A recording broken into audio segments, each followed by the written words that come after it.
चलत बेरिया हो चलत बेरिया, चलत बेरिया हो चलत बेरिया हो चलत बेरिया। हमको ओढ़ावे चदरिया चलत बेरिया, हमको ओढ़ावे चदरिया चलत बेरिया।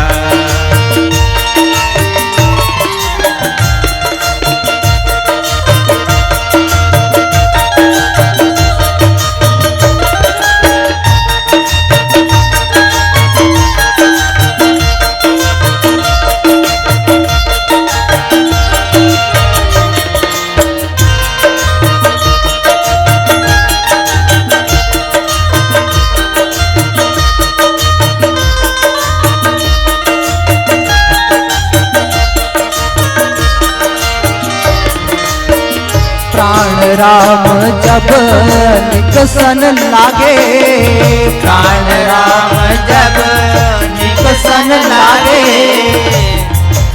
जब व्यक्ति का प्राण छूटता है, उसे वो कबीरदास जी लिखते हैं कि प्राण जब निकलता है व्यक्ति का तो क्या होता है, उसका शरीर में परिवर्तन क्या होता है। उसकी पुतली जो है वो घूम जाती है, ऐसे ऊपर तरफ चढ़ जाती है।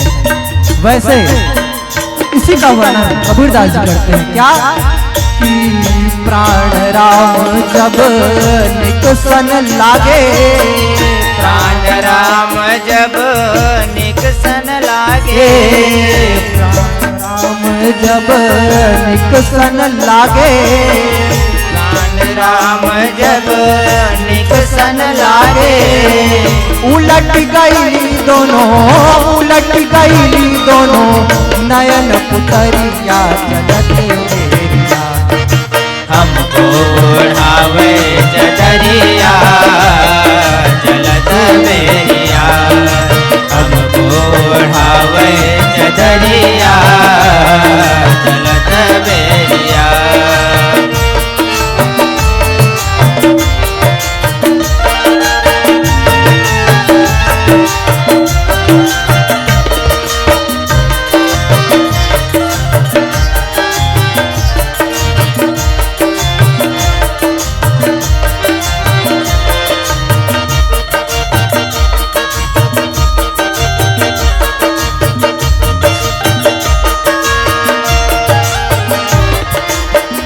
भीतर से जब बाहर आवे, भीतर से जब बाहर आवे, भीतर से जब बाहर आवे, भीतर से जब बाहर लावे।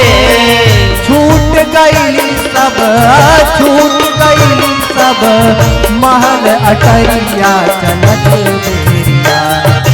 हमको ओढ़ावे चदरिया चलत बेरिया, हमको ओढ़ावे चदरिया चलत बेरिया।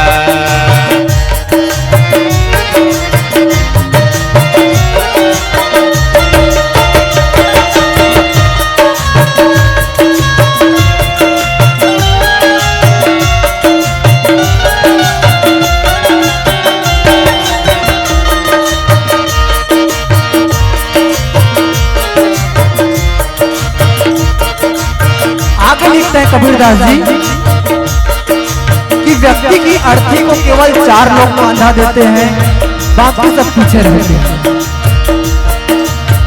4 जना मिल खाट उठई है, 4 जना मिल खाट उठई है, 4 जना मिल खाट उठई है, 4 जना मिल खाट उठई है, 4 जना मिल खाट उठई है, 4 जना मिल खाट उठई है।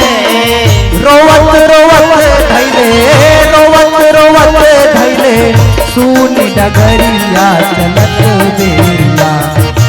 हमको ओढ़ावे चदरिया चलत बेरिया, हमको ओढ़ावे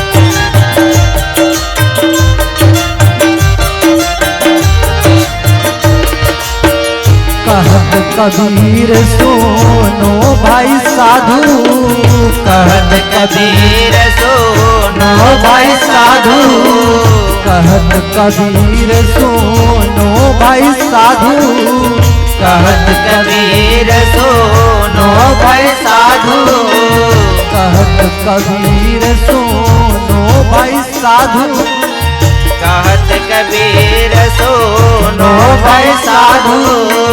संगवा में जाई बस, संगवा में जाई बस, सुखल लकड़िया चलत बेरिया, हमको ओढ़ावे चदरिया चलत बेरिया, हमको ओढ़ावे चदरिया चलत बेरिया, हमको ओढ़ावे चदरिया चलत बेरिया, हमको ओढ़ावे चदरिया